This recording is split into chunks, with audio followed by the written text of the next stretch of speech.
Alright guys, we're here at the Mandai Zoo and we're going to test out the p1000.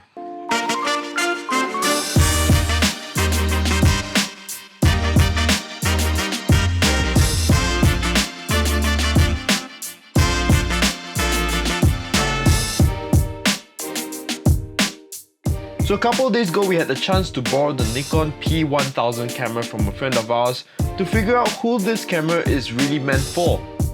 Right when we got the camera, we figured that wildlife and small animals were the ideal subjects to capture with this lens. Now before we dive in any further, this video isn't going to be super technical. Instead, we'll be focusing on our user experiences and some cool features of this camera. But here's some quick specs just for you camera nerds out there. So the p1000 is a 16 megapixel camera with a 1-inch CMOS sensor. It has a 24 to 3000mm lens with a variable aperture of f2.8 to f8, optical stabilization, a 3.2-inch articulating LCD screen, it shoots RAW photo and it shoots 4K video at 30 frames per second. Now the price point on this is about $1,300. But you can get one second-hand for about $1,000. In photos, the images turned out fine with the 16 megapixel sensor, enough for sharing photos with your friends and families, but perhaps not for larger prints or for professional work. The focus took longer than usual, and there were many instances of focus hunting, especially at the longer focal lengths. The focus is going berserk. For video on the other hand, the optical stabilization played a crucial part. Not only was it difficult to shoot handheld with a 3000mm lens, but the fact that the lens telescopes outwards makes it even more difficult to handle. It quickly became unbalanced and uncomfortable to hold.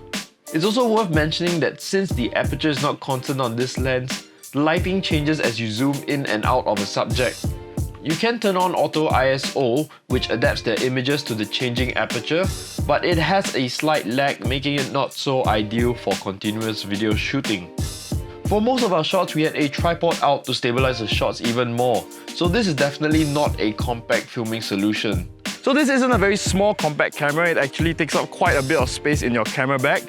It also weighs quite a bit. It's more catered towards the bird watching enthusiasts or people who like to take photos of wildlife. But with that all said, this is a $1,300 camera with a massively impressive zoom. We can't be expecting the best from this camera, but rather we should take advantage of its key features. So one of the great features of this camera is the ability to zoom into planets and capture some interesting shots I never thought I'd see. I think it's called the moon mode. I've tried it with Calvin and we did the moon mode, but today we have the actual owner of the camera that's been lending to us. It's Tian Yuan. He's the actual owner that owns the camera and he's been lending us film the animals at the zoo. Where's Lang? Say hi, Lang. Hi. Lang's his brother. I know Lang from church. And of course we have Troops. He was my cameraman at the zoo that day.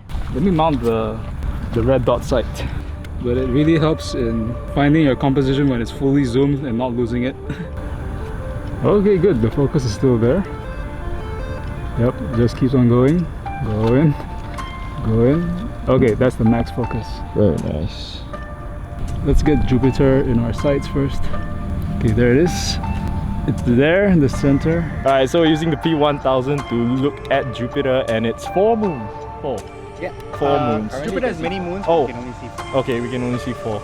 We're zooming it, fine tune, up a bit, down a bit. Should be able to see moons now. Oh, that's Jupiter. I can see the moons. Yeah, I can see the moons already. Yeah, that's definitely. Do you see the moons on the side? Okay, I see it. See the moons? Like little speckles. I can see it. Alright, so I'm gonna click the button to take the picture of Jupiter. Alright, in 3, 2, 1. Yay! See what we've got. Oh look, a moon. Oh, okay. Wow, cool.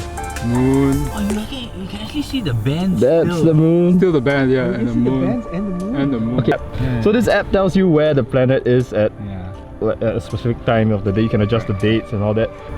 Jupiter. Yeah, it's exactly the same. Ooh. Exactly the same. Maybe you put this a little bit like that. Yeah. Oh, nice. 3 moons. 1, 2, 3. 1, 2, 3. That's Jupiter. crazy. Europa. Yeah. That's so cool. Oh my gosh. The amount of data that went into that just to get it on the phone, it's insane.